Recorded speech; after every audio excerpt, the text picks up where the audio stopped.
So hello friends, good morning. This is Yogesh Devda and you are watching Contact Zone. I hope you are doing well. So now we will continue our last topic, light. It's part 4 for this one. So in this part, we will discuss about human eye and dispersion. तो सबसे पहले तो हम dispersion देखेंगे कि dispersion होता क्या है. लेकिन डिस्पर्जन से पहले I have to introduce refraction a little bit. So first of all, what is refraction? Let's see. मैं ज्यादा डिटेल में नहीं जाऊंगा because it's not in your syllabus. So a little bit I want to touch it. Okay.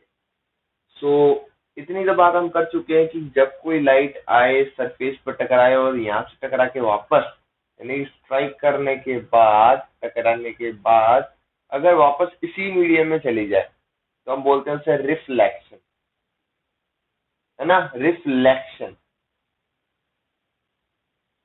और अगर ये light इस medium से टकराने के बाद अगर ये मीडियम ट्रांसपेरेंट कैसा हो, अगर ये रिफ्लेक्टिव है, रिफ्लेक्टिव, तब तो ये क्या करेगा, रिफ्लेक्शन शो करेगा. लेकिन अगर ये ट्रांसपेरेंट है, it will show refraction. What it is कि भाई ये लाइट जो है आने के बाद क्या करेगी, इस मीडियम के अंदर ट्रैवल कर जाएगी.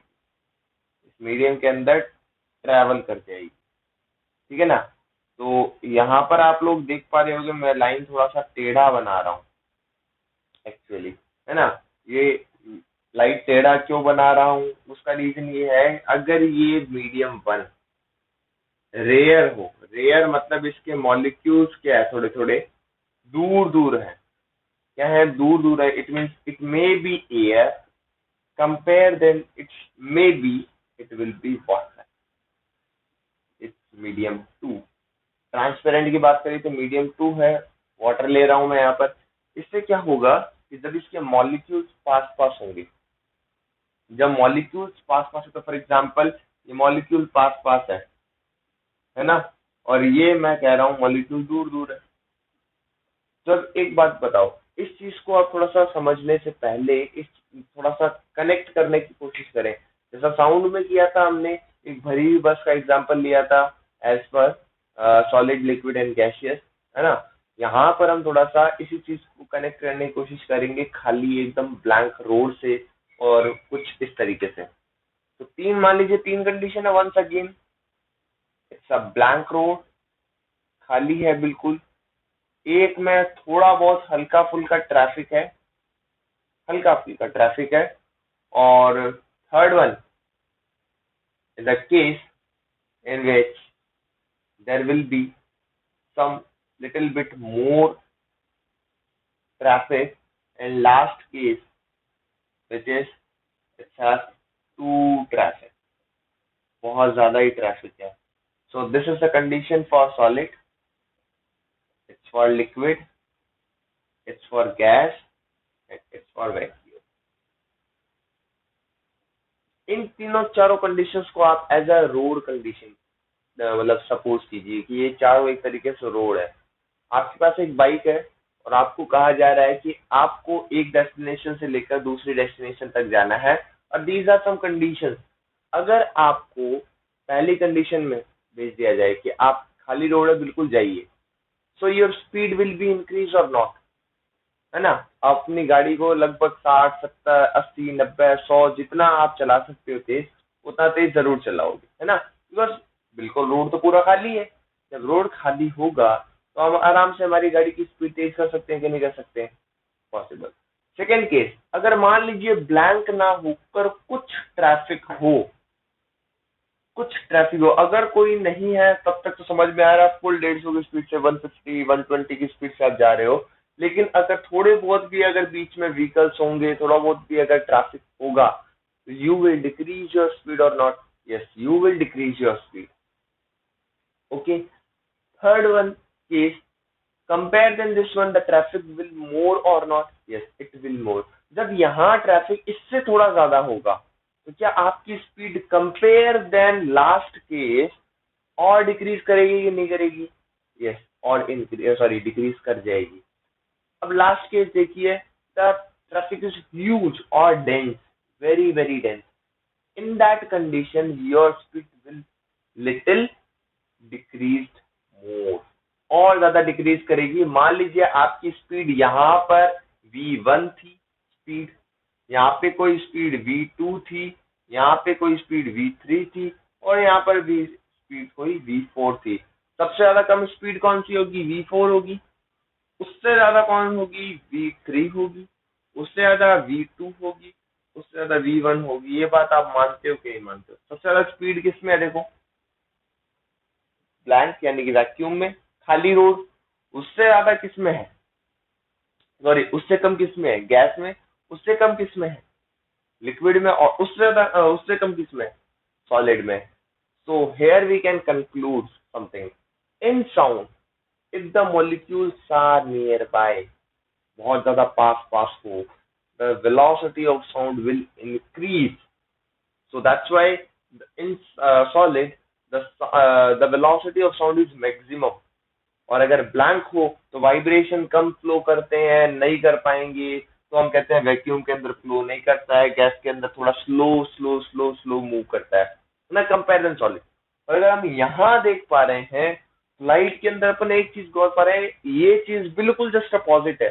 जहां साउंड में मैक्सिमम थी, वहां वैक्यूम में मैक्सिमम लाइट में मिलता है। It's contradictory actually, because the sound is depends on molecules but the light not. Light molecules पे डिपेंड नहीं करती है, it's depends on path actually. तो यहाँ पर वैक्यूम के अंदर जब कोई भी ऑब्स्टेकल्स बीच में नहीं है तो वो डायरेक्टली मूव करती है लाइट। यहाँ पर हमें मॉलिक्यूल्स बीच में देखने को मिल रहे हैं, तो there may be some obstacles, they are bending some, or they are preventing the speed of light or the traveling of light, the propagation of light in particular media. Okay, so here this one, the concept, so same concept we will apply here. So मैं जो extra stuff है वो remove कर देता हूँ। एक बार आप अगर चाहो तो यहाँ से नोट्स बना सकते हो, प्लीज ऐसे बॉक्स टाइप सा कुछ भी ना बनाए। ओके, आप इसको थोड़ा समझें और समझकर अपनी लैंग्वेज में लिखने का मतलब कोशिश करें। नोट्स के अंदर प्लीज ये बसेस या फिर रोड का एक जिक्र कहीं भी ना करें प्लीज। ओके, सो यहाँ पर अगर मैं देख पाऊं, मेरे पास में 3 कंडीशन थी, उसके हिसाब से मैंने समझाया था। अब यहाँ पर देखो, हाँ यहाँ देखो, यहाँ पर मैं क्या कह रहा हूँ, रेयर मतलब जो, मान लीजिए अगर ये गैसियस मीडियम है या एयर है, मान लीजिए, रेयर का मतलब ये होता है डेंस। डेंस का मतलब होता है जिसके मॉलिक्यूल ज्यादा पास पास हो। तो कंपेयर देन गैस यानी कि एयर ले लीजिए अगर, तो एयर के कंपैरिजन में वाटर के मॉलिक्यूल्स पास पास है कि नहीं है? यस। जब ऐसा है तो क्या होगा, यहाँ पर स्पीड ज्यादा होगी कि यहाँ पर स्पीड ज्यादा होगी? यहाँ मॉलिक्यूल्स दूर दूर है, the speed of light should be more in, sorry, air only. और यहाँ अगर मैं स्पीड कहूंगी, मान लीजिए V2 है, तो the speed of light in air should be more than speed of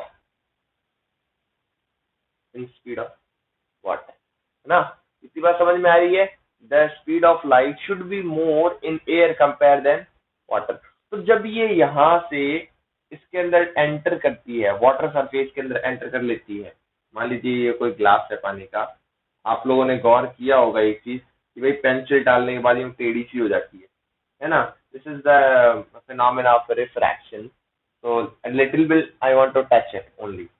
सो जब ये इसके अंदर एंटर करती है तो मॉलिक्यूल थोड़े थोड़े पास होते हैं, कंपेयर देन दिस वन। सो वो अपने पास से क्या हो जाती है, बैंड हो जाती है। और ये bending of light, this bending of light is known as, this bending of light from its original path,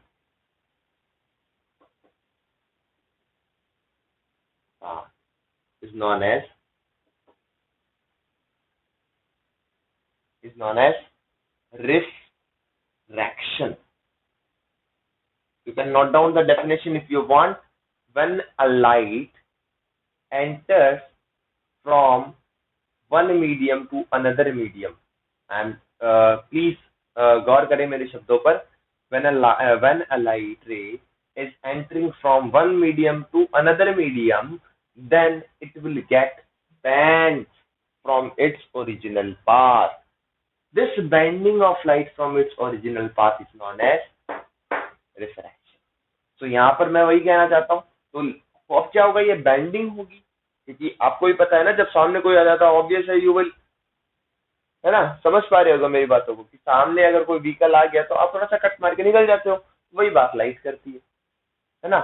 this bending of light is known as refraction. और ये वाला क्या है, हमेशा के अंदर जो पीछे अपन ने रिफ्लेक्शन में पढ़ा था, मान लीजिए ये एक्स है और ये क्या है वाई. एक्स वाई क्या था अपना, याद है, नॉर्मल था. एक्स वाई क्या था अपना, नॉर्मल था. और अगर ये एक्स वाई अगर नॉर्मल है तो this should be incident angle. वहां पर ये इधर था तो रिफ्लेक्शन एंगल था, यहाँ पे क्या हो जाएगा, ये रिफ्रैक्शन. आप इसको टर्मिनोलॉजी दे दो ए ओ और बी, और now you can calculate AO is the incident ray, OB is the refracted ray, I is the incident angle, R is the refracted angle, XY is our normal, and MN is our surface. Transparent medium. This one is rare medium. This should be the denser medium.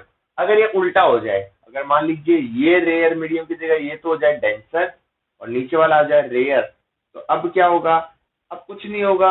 अगर मान लीजिए ये आ रही है तो ये अब ये पास में, ये देखो नॉर्मल के पास आ गया है ना, ये रे नॉर्मल के पास हो गया है, उसके अंदर ये क्या होगा, थोड़ा सा दूर चला जाएगा, यूं इस तरीके से, है ना. ये थोड़ा सा यूं टेढ़ा हो जाएगा, यूं टेढ़ा कंपेयर देन, और ये जो ऊपर वाली रे है इस तरीके से, है ना. बस ये अपन थोड़ा आगे देखेंगे नेक्स्ट स्टेप्स के अंदर. अभी के लिए बस आप इतना समझने की कोशिश करें कि था क्या, है ना, कि कैसे एंटर कर रहा था और कैसे लीव कर रहा था. उस चीज को मैंने बस समझाने की हल्का सा कोशिश किया है, आप समझे इस चीज को. So now I will deal with dispersion. आप चाहो तो यहाँ से नोट्स बना सकते हो. आई होप कंप्लीट हो गया होगा. चलो, जब कोई एक लाइट एक मीडियम से दूसरे मीडियम में एंटर करती है तो it will bend from its original path. This bending of light we know as refraction. Okay, so let's deal with dispersion only.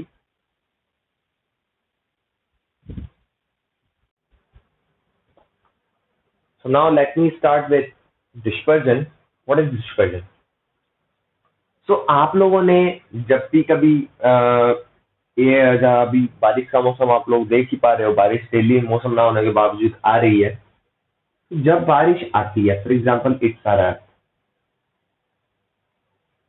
अर्थ, अगर ये हमारी अर्थ है तो आप देख पाते हो कि कई बार जब बारिश होती है तो हमारा जो सन है, सन के जस्ट अपोजिट साइड में एक चीज हमें देखने को मिलती है जिससे अपन कहते हैं रेनबो. बेसिकली ये अपने को रेनी सीजन में देखने को मिलता है.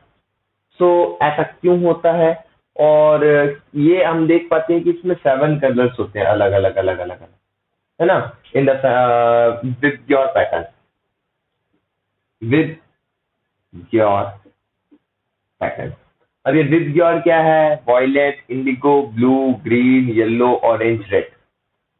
Violet, indigo, blue, green, yellow, orange and red. तो ये कुछ बेसिक कलर्स होते हैं जो कि विबग्योर पैटर्न को फॉलो करते हैं. अब ये विबग्योर के अंदर आप एक बार जरूर बताएं मेरे को थोड़ा सा देख के कि सबसे ऊपर जो कलर होता है वो कौन सा कलर होता है. आप चेक कर पाओगे सबसे ऊपर का जो कलर होता है आपका बेसिकली वो होता है रेड कलर. अब ये रेड कलर सबसे ऊपर क्यों होता है, वायलेट कलर सबसे नीचे क्यों होता है, इस बात का मैं थोड़ा सा डिस्क्रिप्शन दे देता हूँ आपको.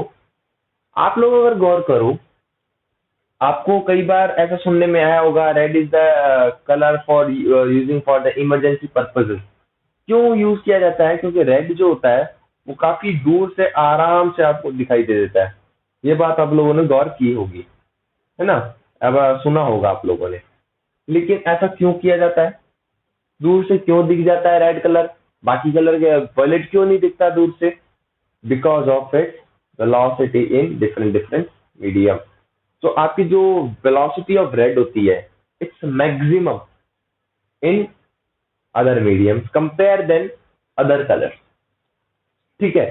तो अगर मैं बात करूं, अगर इसकी वेलोसिटी अगर मैक्सिमम है तो ये बैंड क्या होगा? कम होगा, ज्यादा होगा? For example, this is the medium, this is the medium. For example, यहां से अगर कोई रेड लाइट आ रही है, मान लीजिए रेड, और मान लीजिए एक वायलेट कलर की लाइट आ रही है ना? इन दोनों में कंपैरिजन बता रहा हूँ, एक साथ दोनों नहीं आ रही है, ठीक है ना? तो जब ये रेड कलर आ रही होगी, तो एक बात बताइए, जब ये मीडियम मान लीजिए ऐसे इतना ही है, कोई भी ट्रांसपेरेंट मीडियम, वाटर का लेवल इतना ही है, इसके अंदर से इसे पास होकर वापस से इसी एयर मीडियम में आ जाना है। तो एक बात बताइए, ये ज्यादा बैंड होगा या ये? क्योंकि अगर इसकी स्पीड हाई है, स्पीड अगर रेड की हाई है और इसकी स्पीड जो है वो कंपेयर देन रेड थोड़ी लो है, कम है, तो क्या होगा? ये जल्दी निकलेगी या ये जल्दी निकलेगी? ऑब्वियसली ये जल्दी निकलेगी। और जब कोई चीज आप जल्दी से क्रॉस कर लोगे, तो आप पर ज्यादा इफेक्ट पड़ेगा या जो धीरे धीरे आ रहा है उस पर इफेक्ट पड़ेगा? ऑब्वियसली जो धीरे धीरे आ रहा है उस पर इफेक्ट ज्यादा पड़ेगा, इस पर कम इफेक्ट पड़ेगा, इस पर कम इफेक्ट पड़ेगा, जल्दी से निकल जाएगा। और ये इसको थोड़ा टाइम लगेगा, ऑब्वियस है थोड़ा। तो compare then this one, the bending of light is minimum in red comparison to violet. तो होता क्या है ना, जब एक लाइट सन से आती है, सन से कौन सी लाइट आती है? व्हाइट कलर की लाइट आती है। कैसी लाइट आती है? व्हाइट कलर की लाइट आती है। तो ये बात ध्यान रखें, व्हाइट कलर की लाइट आती है। तो white colour is a colour? No, it's not a colour. First of all, ये कोई कलर नहीं है, इट्स अ कॉम्बिनेशन ऑफ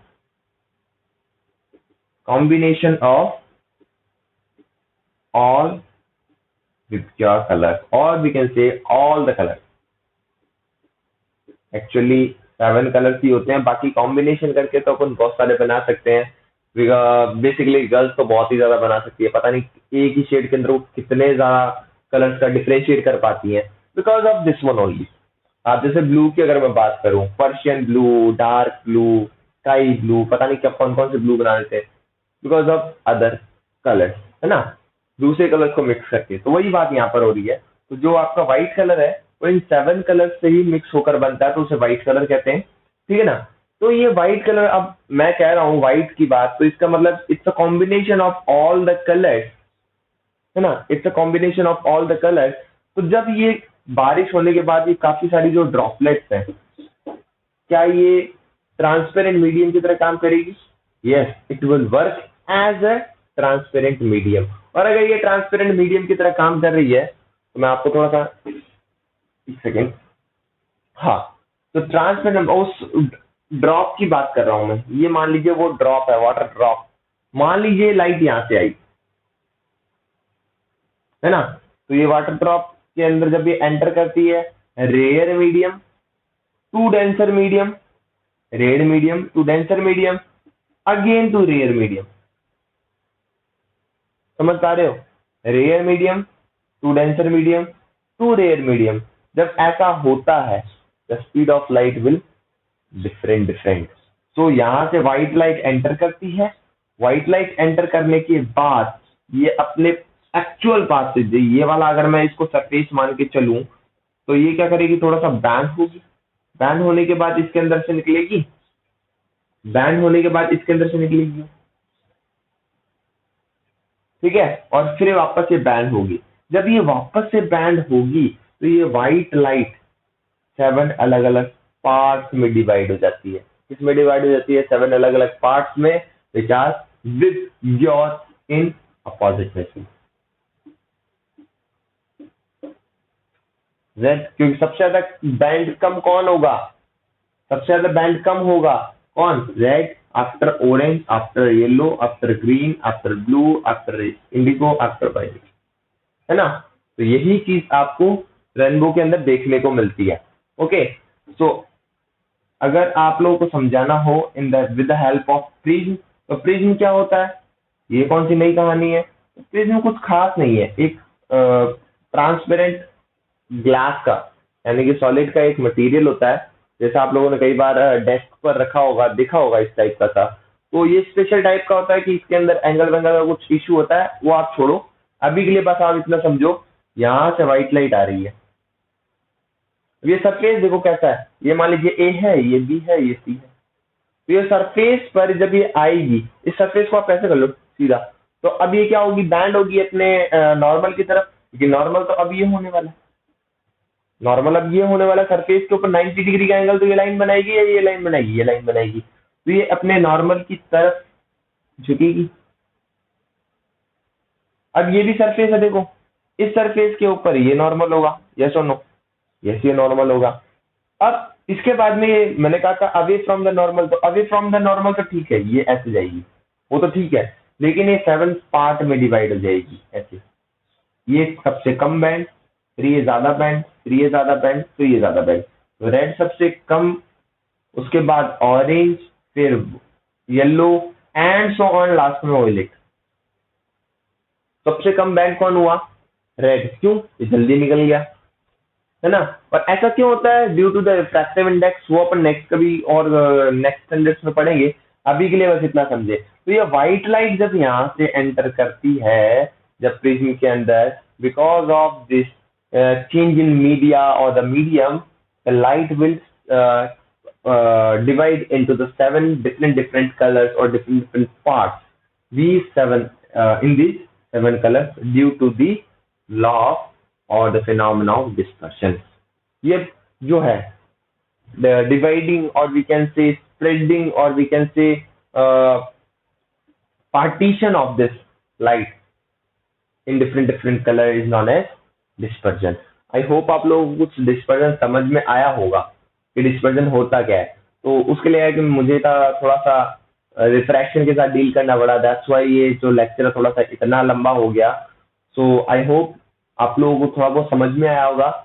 तो सेशन को मुझे अभी शायद यही ऐड करना पड़ेगा, क्योंकि अब काफी ज्यादा लंबा हो गया, ह्यूमन आई अगर डिस्कस करेंगे तो ये मे बी 30 मिनट से ऊपर चला जाएगा।